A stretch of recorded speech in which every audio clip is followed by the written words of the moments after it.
Hey, tourpreneurs, it's Mitch Bach, and just a quick note before we begin today's episode.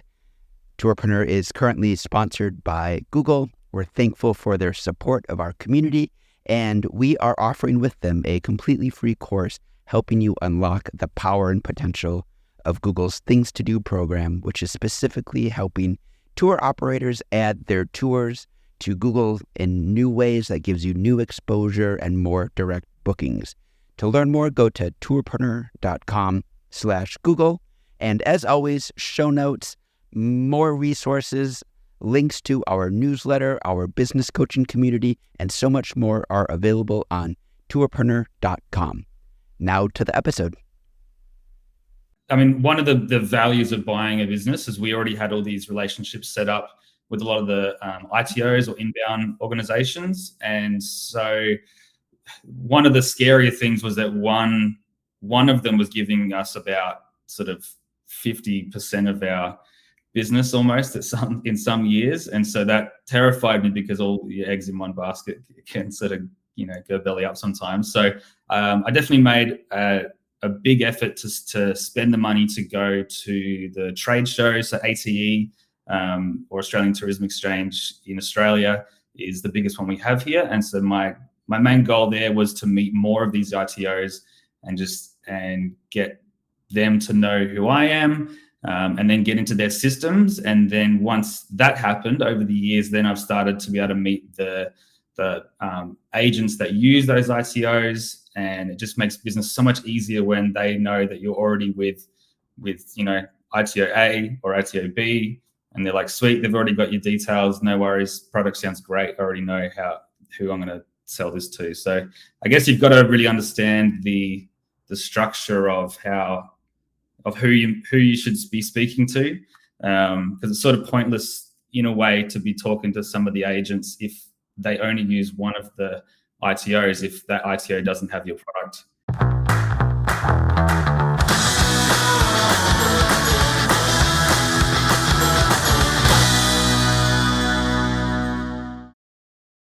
Good morning, Tourpreneur community. Well, it's morning from me, and from Jason Heffernan, it is not morning. He is from down in sunny Australia, so it's late in the day from him. Jason is from Backcountry Bliss. Jason, could you give the Tourpreneur community listeners a brief on yourself and what your company does? Thanks, Peter. So my name's Jason. I run a small tour company up in Port Douglas. We're in sort of the north of Queensland. We do small group tours in a rainforest river, something a little bit different. We sort of float and snorkel through the river instead of just walking through it. We also do a lot of private sort of custom chartered tours as well, and hiking tours if we've got the guests. How did you get into this business, Jason, and when did you get into it? So I became a tour guide about 2010. First started out in Central Australia doing sort of outback desert tours with backpackers. Did that for about 6 years off and on between all over Australia, doing like 7-day tours.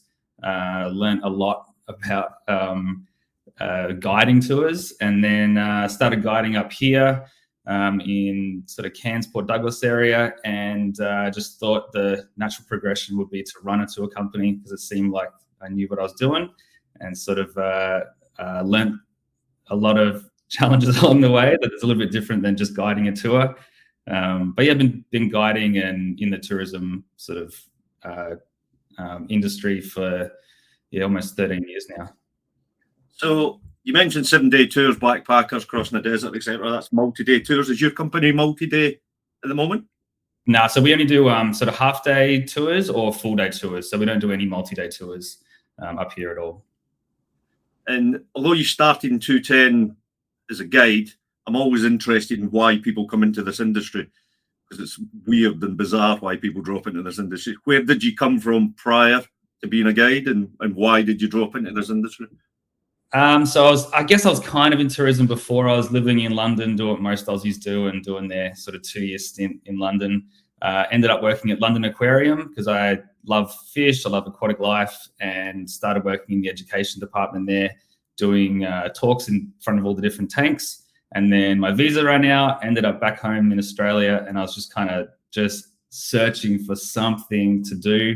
and randomly found a tour right in the middle of Australia in a very, very little town, and just thought, why not? And it was a little bit different to living in London, going to Alice Springs, population like 30,000 people. So but never looked back. So that's different. London, and you were working at, most Aussies I meet in London live in bars, where you were at an aquarium. So I lived in bars for a little bit, but I had to work to afford living in the bars. Be the Aussie way when they're in London for their 2 years. They're either working in bars, or living in bars, or both. Yeah. So what date did you actually start your own operation, your half day and full day operation? What date was that? So that was 2016. So I actually bought a business that was for sale. That was I wasn't really looking to buy a business, but I just saw a business for sale, and then kind of just thought maybe I should be a bit more of an adult and try to run a business instead of guiding them a lot. And so 2016. So it's been about a bit over 6.5 years. About 6.5 years now. This is interesting. Most of our community, and I've checked this, start businesses. It's only a minority that buy businesses to start with. Now, you're in that minority and I'm in that minority, because I've done both startups and purchases, several of them. And I'm a big fan of buying rather than doing the startups, having done both. I would class startups as much, much harder than buying a business. And I've got a whole other podcast we could do on how you buy business. I've actually done some in the past on how you buy businesses, how you sell businesses. So what made you buy rather than start? I think definitely the tour that was for sale in the river. So it was a bit of a mixture between my passion, which was fish, and guiding sort of combined. So it was just a really random occurrence that we sort of stumbled upon it. And I guess I probably before then was always thinking that I would start a tour business, but this kind of was just a bit of a way in with something that was already set up. And I definitely now learning what I've learned, I would definitely buy another business if it was the right business, rather than starting something from scratch. So when I'm in the past been looking at buying businesses, I class them as three styles of business. You find really good businesses, you find okay businesses, and you find pretty rubbish businesses. Now, I've always been a bottom feeder because I'm Scottish and I'm tight, and I've bought businesses that are pretty rubbish from a business perspective. Yeah. Often they have a decent brand, some market penetration, lots of customer, stuff like that. But from a business perspective, I look for kind of broken businesses because I'm fairly confident I can fix broken businesses. Mm-hmm. Where would you class the business you bought on that scale? Was it a really good business? Was it a okay business? Or was it a rubbish business? I think it was a really good business that the owners were running more as a lifestyle business. And so they weren't really, they'd had it for a while. And I think they'd pushed it, and then they realized they could just run it as a lifestyle business and shut it down for a couple of weeks and go overseas and then come back. And they were just enjoying doing that. And so I guess I would say it was a really good business that wasn't being pushed at the time that they sold it to what it could be, just purely because they were just quite content running it like they were. Nothing wrong with being quite content in life. And honestly, I fully appreciate what they were doing. And now I'm just like, man, that was such a good idea. How much spare time they must have had. And very, very lucky. Honestly, it was an absolute like gold find to find such an amazing couple as well. These outdoor education teachers that were running this sort of fantastic business, and we're just looking for someone to sort of take it to the next level. And so it was just fantastic people to meet, and we still keep in contact today. So since you took it over, what was that, 2016 you said? Yeah, 2016, yeah. 2016, so you've had 5-6 years, albeit a few of them quite strange years, as we've all had in the last couple. Yeah, it always has in business. It's never a smooth line. It's always up and down. So what's been the main wins? What's went really well since you took the business over? And what really, really made business better? I mean, I hate to say it, but COVID's been fantastic for us in the long run. Last year was our biggest year ever. A lot of that's to do with the domestic market. We, like, Australians are just such insane travelers, and all of a sudden we were trapped in Australia, and the domestic tourism was just booming as long as our state borders allowed us to move around. But that's been a big thing because of the domestic market. We were already in it. But I think the biggest thing is the product that I bought originally, the River Drift snorkeling tour, was just, I think it was just waiting to be found. And so it was a lot of work sort of trying to get the name out there, just sort of yelling at the top of a hill, trying to tell everybody that this tour exists. And that really did take a few years with social media and sort of media for mills and just jumping at every possible opportunity I could get. And really, probably beginning of last year, I think I kind of noticed that we'd sort of hit critical mass and started to just sort of reap the benefits of all of that work. So, I mean, the last couple of years have been desperate for tourism in the whole globally, but there's been pockets of success, like you said. Australia, your domestic market can go anywhere. Other destinations experienced that as well. We experienced that in UK, not this year, but 2021 can go anywhere. So the UK boomed. Domestic, and had 65 million people to play with because it couldn't go anywhere. So they had boom season, but it was open and shut, open and shut, open and shut. So it was boom, drought, boom, drought. We had a similar thing. Yeah, previous year, Florida, the US, lots of the US shut. Florida didn't really shut at all, and maybe for a couple of days here and there, but on the whole, Florida was open. So a mass of US travelers headed for Florida. So the operators really, really boomed in Florida. I mean, some of them doubled and trebled the business. And I've been back to Florida this year, speaking to some of them. I spoke to them at the time. A lot of them took that as the world's changed and this is what it's going to be like going forward. Yeah. And they reinvested for the following year at coping with the same levels. And obviously when the world opened up, travel then spread back to a lot of places it were. So people have had boom years that are now back to, I wouldn't say normal, because I don't believe we're anywhere near normal at the moment, but they certainly had a peak that they're probably not going to have again. So how are you coping with probably life starting to return to normal as the Australians start to do international travel again? I know it's not absolutely booming with international travel coming out of Australia yet, but I am seeing a lot more Aussies around the world when I'm traveling than I did last year when I've seen virtually none. Or the ones I did meet were the ones that couldn't get by because you wouldn't let them come home. Yeah. Look, honestly, one of the biggest things is I didn't lose those connections I had to all those other channels. So it seemed like a lot of people, not like that, especially up here, some people got a little comfortable with the amount of domestic business we had, and they just thought it was going to last forever, and therefore we don't have to work with the ITO, like the inbound tourism organizations or other sort of third parties. But nothing lasts forever, and it was just, I've definitely maintained all those connections, and now they're all starting to boom while domestic's sort of dropping a little bit. And so you can just see the value in maintaining those relationships where possible. So yeah, I think just nothing lasts forever, really. You just got to always remember that. In travel, it lasts for about a week. At my recent experience last year, everyone changes every couple of weeks. So you mentioned different channels there and different routes to market. So can you tell the listeners your split between B2C and B2B?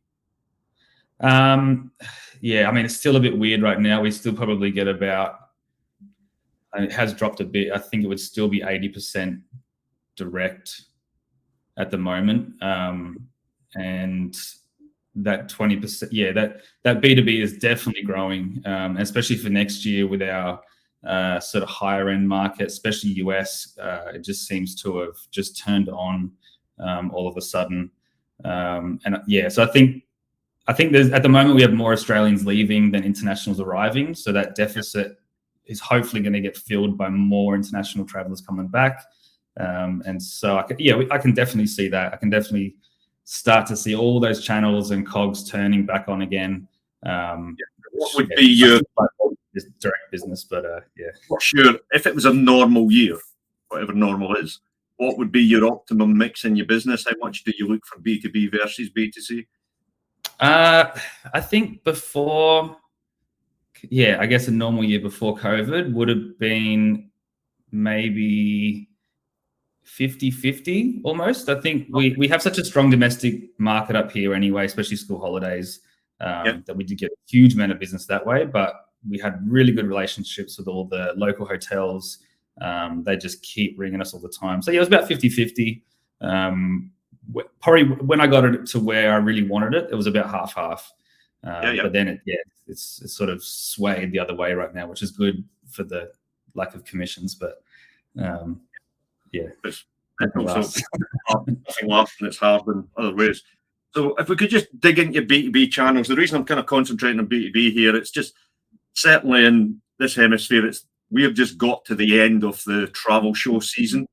So from about September through to now, there's show after show after show in the US and Europe and various places. So a lot of operators have been out building their B2B relationships or rebuilding the B2B relationships that have never been broken for the last couple of years. But we have a lot of listeners in the group that are B2C or the B2B basically consists of a couple of OTAs, stuff they can do online, whereas they haven't gone out and done the face-to-face stuff, meeting different companies, meeting different channels that they can enhance their business. So if we could just spend a little bit on your B2B spread and just talk a little bit about the sort of different partners that you work with and where they come from. Yeah, sure. So, I mean, one of the values of buying a business is we already had all these relationships set up with a lot of the ITOs or inbound organizations. And so one of the scarier things was that one of them was giving us about sort of 50% of our business almost in some years. And so that terrified me because all your eggs in one basket can sort of, go belly up sometimes. So I definitely made a big effort to spend the money to go to the trade shows. So ATE, or Australian Tourism Exchange in Australia, is the biggest one we have here. And so my main goal there was to meet more of these ITOs and get them to know who I am, and then get into their systems. And then once that happened over the years, then I've started to be able to meet the agents that use those ITOs, and it just makes business so much easier when they know that you're already with ITO A or ITO B, and they're like, sweet, they've already got your details, no worries, product sounds great, I already know who I'm going to sell this to. So I guess you've got to really understand the structure of who you should be speaking to, because it's sort of pointless in a way to be talking to some of the agents if they only use one of the ITOs, if that ITO doesn't have your product at all. Our travel world is full of acronyms and stuff that is different from region to region. So for the operators, just tell us what an ITO is. So I do call them DMCs. Is that a DMC over? Yeah, they are. Yeah. So it's an inbound. Basically, it's an agent in Australia that deals with international agents, and it's sort of their point to contact. I guess at the top of the agent list, and then it can kind of filter down through the wholesaler and the retail shop. For the listeners in Europe and US, that would basically be a DMC. The DMC is the inbound meeting, and then you're a supplier to the DMC. So that's been some of the most valuable relationships that we've had, and now with all the other trade shows that I go to, it's just sort of maintaining that connection. I was just over in the US for Marketplace on the West Coast there, and that was, fantastic just to be overseas again, but also just to meet up with some of the agents that we hadn't heard from a while, and just reconnect, and also find new agents as well. It's definitely well worth it. It is a big investment. It was terrifying the first year that I paid for ATE, the tourism exchange here. It was a lot of money, and very daunting to spend it. But once you go and you realize the connections that you make just in those few days, you can instantly see that this is worth a lot more than the price you pay. So this is quite interesting because I've just at early doors this morning, 6 o'clock. I was just finishing an article about trade shows because I've just come back from World Trade Travel Market myself in London, and that's me done for trade shows in the year. And we've got lots of questions in the group about trade shows. So I wrote an article for this week's newsletter, which will be going out later today, on trade shows. And the biggest one is always the big question is because they are expensive with the article, the price of the hotels, cost to get in if your stand-up, they are expensive.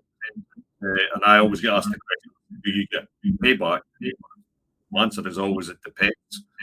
Because you have to put the work in, and you have to do the planning, and you have to do the meeting, and you have to do the follow-up. But in my experience, if you do all that in the B2B world, I don't think there's a better way of getting customers in the B2B world. It's different for B2C, but in the B2B world, and when people look at the cost, I'll always say to them, how long are you going to be in business for? If you sign up an agent at a trade show, that agent could be with you 10 years, 15 years, 20 years. I recently sold a business that went agent who had been with me for 20 years. The new owner's got 20-year relationships and have been sent to business for 20 years. And I got them from 2002 or 2003, whatever it was. So you have to look at the value of these things over a protracted period of time, rather than a return on investment on that probably doesn't pay back on you. It is hard to see that far. I mean, at the time that I booked my first trade show, I was wasn't really even giving myself an official wage, and so I was just kind of trying to like push forward. So it is, it is daunting, but once you truly understand, I think it's good just to talk to other people, especially small businesses that go to these trade shows. It's really good to have a chat and just ask them sort of what do you really get out of it? Do you think, and just have a chat. Just, do you think this product's for that market, or I think it's definitely worth it, especially if you've got a product that you. I also think it's worth starting small, having local ones, and then regional ones. Don't just jump on a plane, spend thousands of dollars, and fly to the US, fly to Europe. Do all the small local ones where there's operators coming to them from other countries. Absolutely. So, I mean, this year, that was my first ever international trade show this year. And so part of it was a really good excuse to get overseas, but also because I really wanted to reconnect with that American market again. But there's no way I would have considered that earlier on. Start small. I mean, realistically, you can still just contact these DMCs or ITOs without going to the trade show. And just say, hey, try and arrange a meeting with the product specialist and say, hey, this is who I am. This is what we do. I really think it'd be a great product for this region. And do you have time in your calendar the next month that I could maybe come and chat to your agents and just give a bit of a 10-minute spiel, 5-minute spiel on what I do? And then, that's a much cheaper way to do it than the trade show, but. No, for sure, but it's also a combination. You open up the relationships digitally, which the last couple of people have all had no choice but to open up relationships digitally, and then you cement relationships when you get that opportunity to see people face to face because you're both in the same place at the same time. That's when that relationship is cemented. And from my experience, even if the business going beforehand, if you cement it in person and deepen that relationship, then better business follows. Face to face.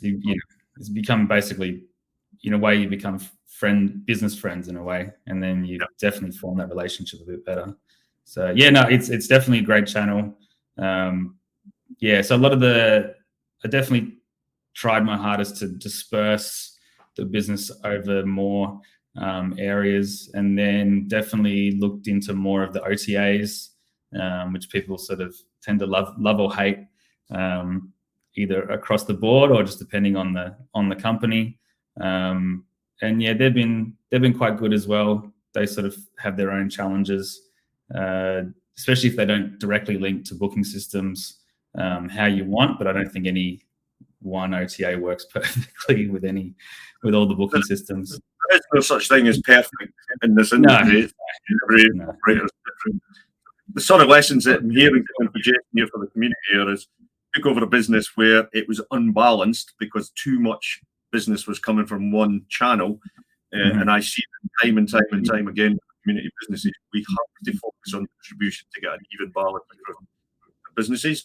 There is no perfect mix because every operator is different. A big mix makes a more secure and a more stable business.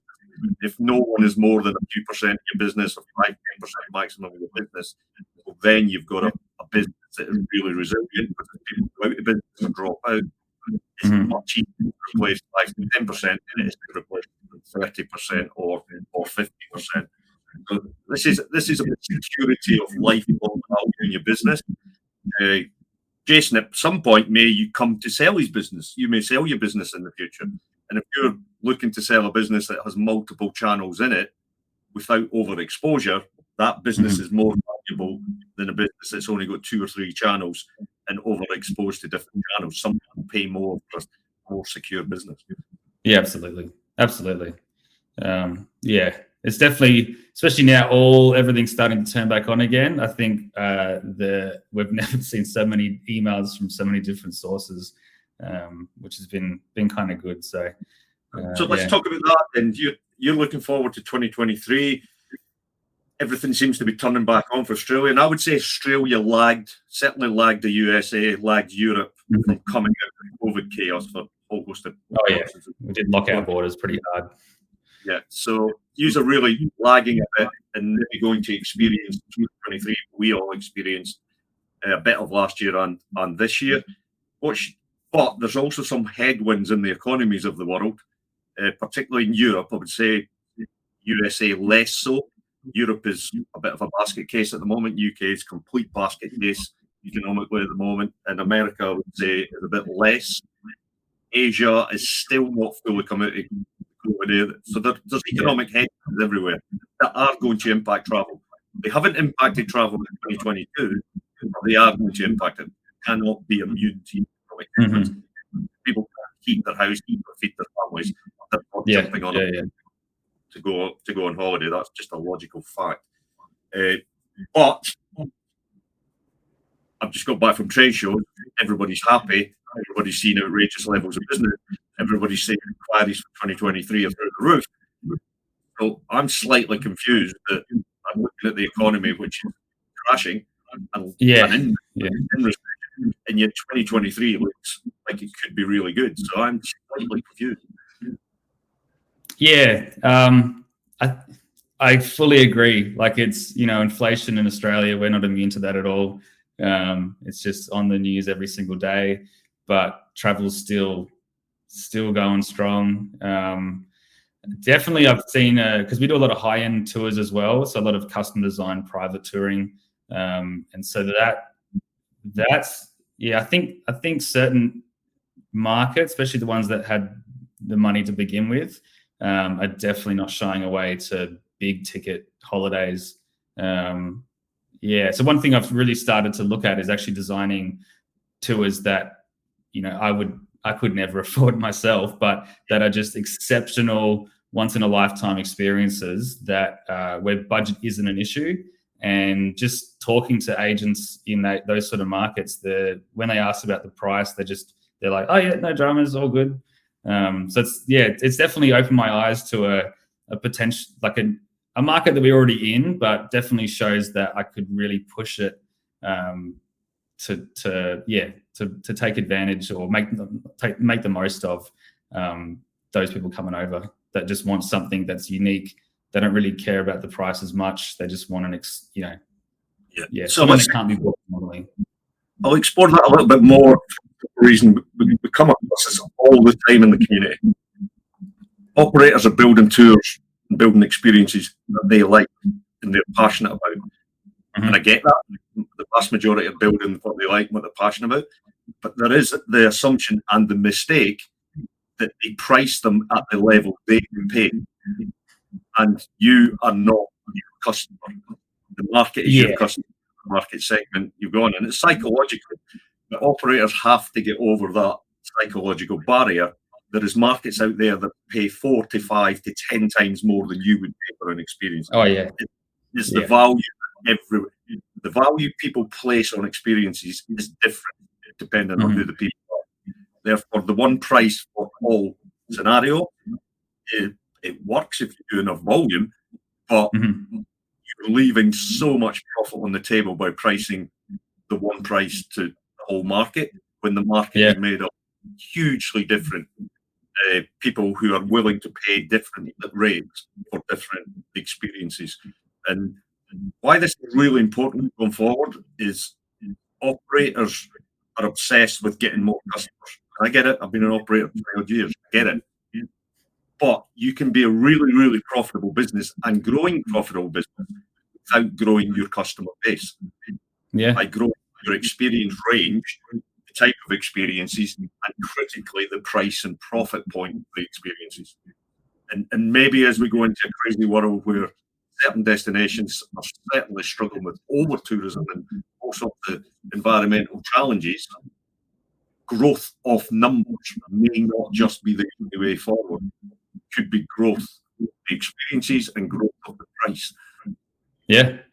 I mean, it has taken me a little while to get over, like, even the shock in my own voice saying how much some of these like one-day tours would be, because it involves like a half an hour chopper flight into the middle of nowhere, and then like exclusive everything. And it is actually, it's really, I mean, 6+ years on, it's only really been the later half of this year that I've really gotten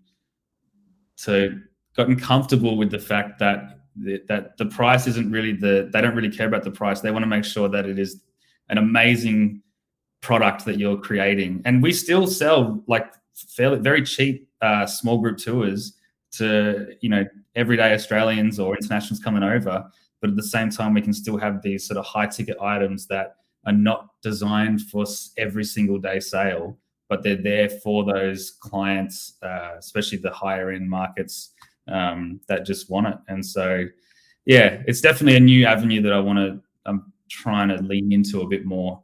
We're in the experience economy, and people value experiences now more than they value things on the whole. And they're willing to pay well for experiences. Absolutely.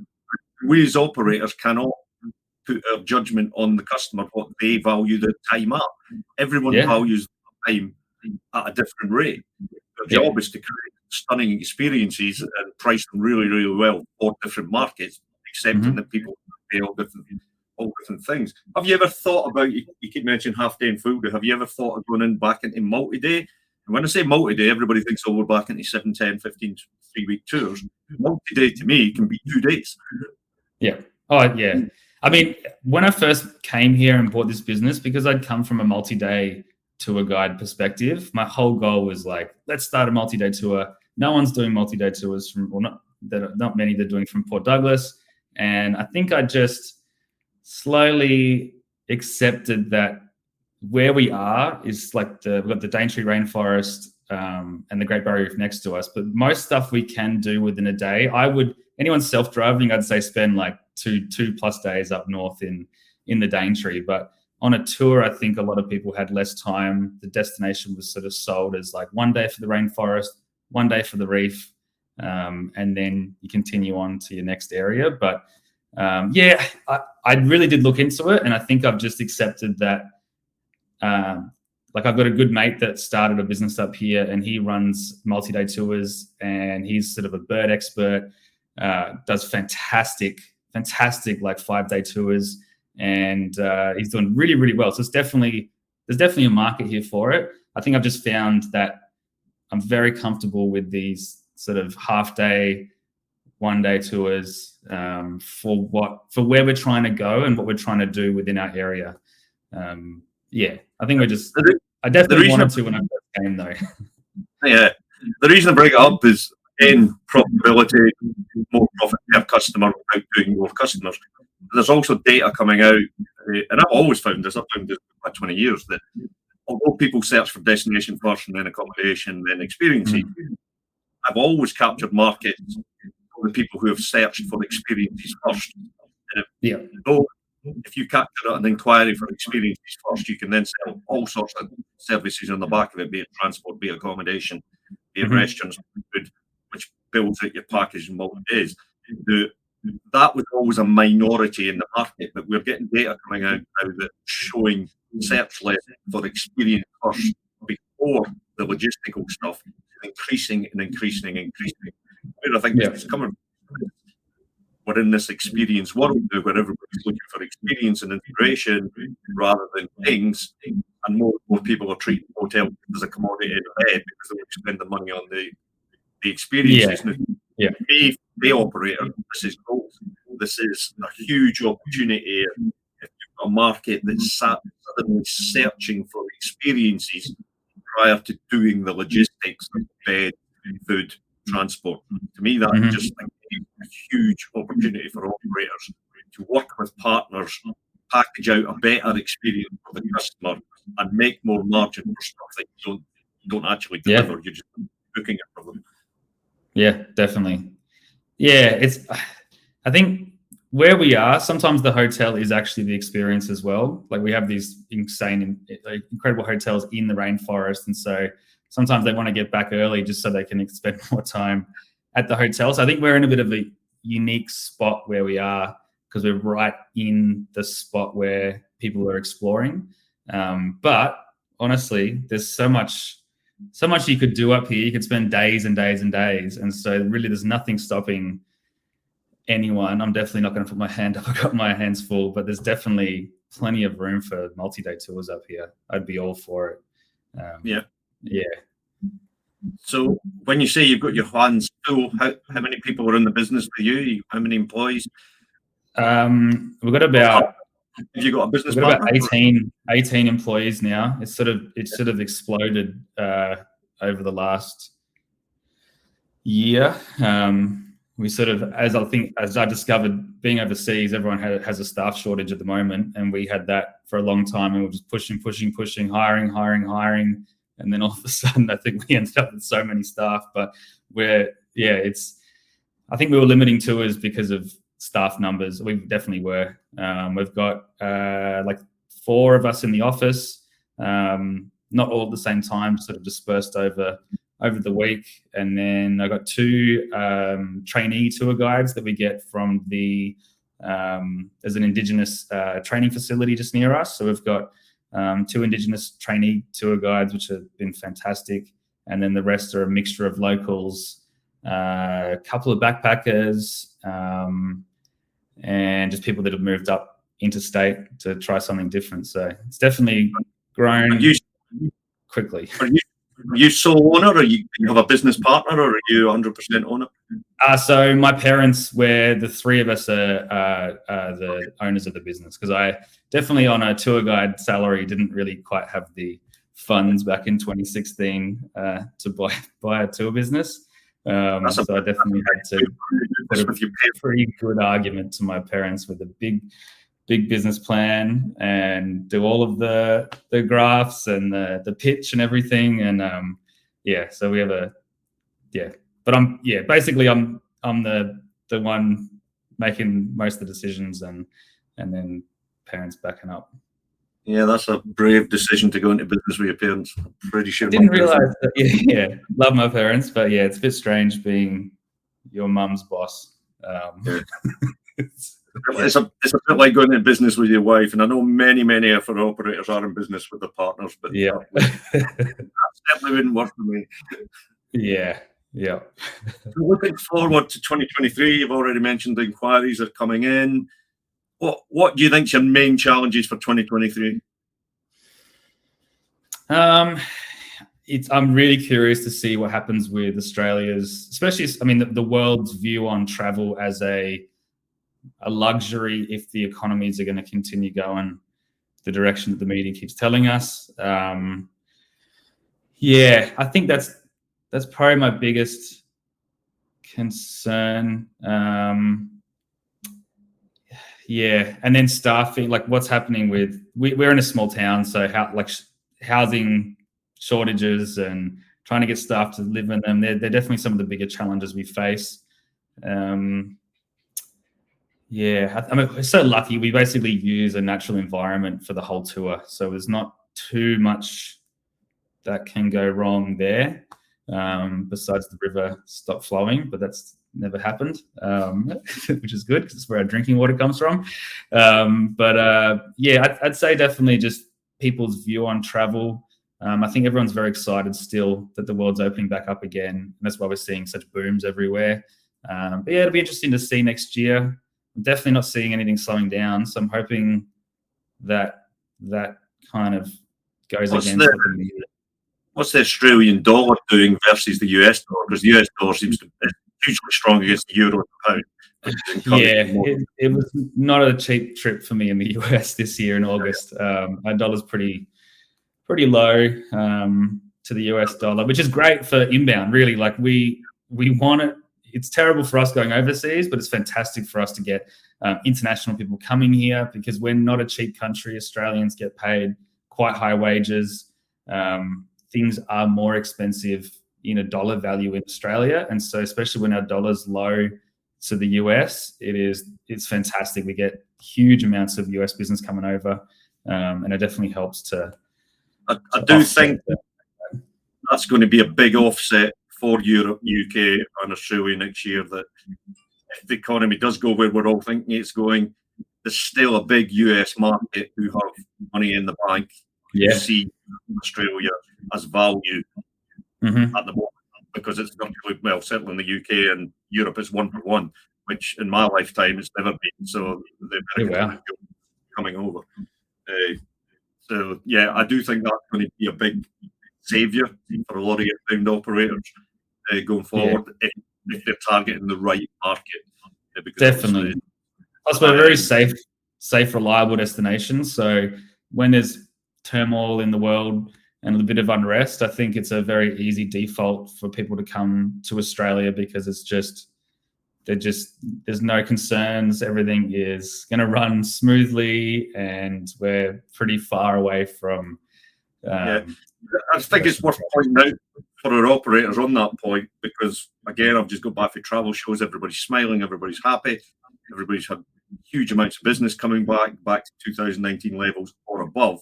But I think it's worth pointing out there's still lots of regions of the world who are still at 20%, 30% of 2019, and certain some areas of Asia. I was on a podcast yesterday with a lady from Georgia where their tourism has been decimated because they're so close to Ukraine, the situation in Ukraine. Right. So I do think it's worth pointing out that the bounce back of tourism has been fantastic and great, but we have still lots of destinations in the world for various reasons. Oh, it's so uneven. Yeah, honestly, I'm so grateful for how things are going right here. It's not the same all over Australia. It doesn't go past me how lucky our specific destination is just to have to be going so well, because I fully appreciate not everyone's in the same basket, and it's but I mean it's tourism is such a guaranteed thing to exist. Like, people aren't going to stop traveling. There's going to be dips and like peaks and troughs. So I guess the biggest thing is when it's low, just work on building those channels and getting ready for when it bounces back. I think operators do need to realise growth is baked into travel because populations of the world keep growing. The middle class who have got more money keep growing at eye-watering amounts when you look at it on a global basis. Therefore, growth of tourism is a baked-in solution. It is going to happen. The challenge is how do we manage that growth in a responsible way, because the growth is coming anyway. That is just based on demographics and numbers. The growth for travel is coming anyway. It's all about how we manage the growth and deliver great experiences in a way it doesn't trash the world. So, Jason, we're going to wrap up now. I'm just going to give a couple of points that I've got in this discussion and re-emphasise for the listeners. The first one was buy rather than build, or buy then build, versus start from nothing. I think there's lessons there. I'm not saying there's a right or a wrong because it's different for everybody, but I do think people should really look into buying as well as starting businesses, because I think there's distinct advantages of buying. Other big lesson I think I've got from this for the community is you've got a business that had uneven distribution and you've spent several years evening up up that distribution, making the business stronger, making the business more resilient by evening up that distribution. B2B versus B2C, and it moves all the time. Every year it's a different ratio, but you see the value in having great B2B partners, both from these and local hotels, local partners in the DMC world, or ITOs, as you guys call them. So they're the sort of lessons I've got out of this conversation. Have you got anything you want to leave the community with? Anything you need help from the community? Any questions for the community? I guess it's such a good community, the Tourpreneur community. I love the discussions. It's so valuable having so many different insights accessible to all of us. I guess people that aren't in a boom area, just stay resilient and positive. It will bounce back. And the biggest thing is nothing lasts forever. So if you're in this boom of domestic and you're just going, no, I don't need to work with these DMCs anymore, I'd reconsider that massively. They're definitely, you want to disperse your business across. Not one channel is going to be the whole source forever. So, yeah. Okay, thanks very much, Jason. That's Jason Heffernan from Backcountry Bliss down in Australia. Thanks very much. Thanks, Peter.